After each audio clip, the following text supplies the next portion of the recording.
انتقام وقتی داره برای انتقام. کسی که میخواهد هم صبر بکنه و بهترین انتقام همونه که همه چیزا به الله واگذار کنیم و به خدا واگذار کنیم و اما ضررها را بیشتر نکنیم، نقصانها را بیشتر نکنیم و بیشتر ضایعات مالی و جانی ندیم.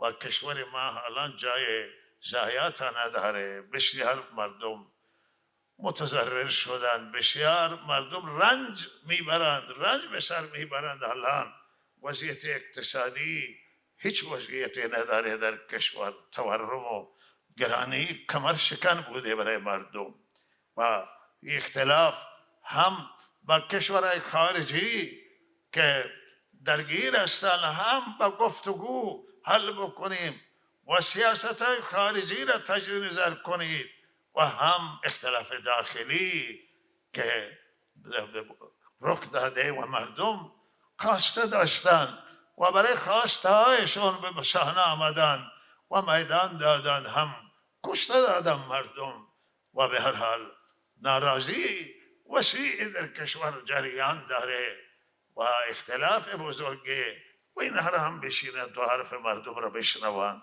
مسئولان بشنوند و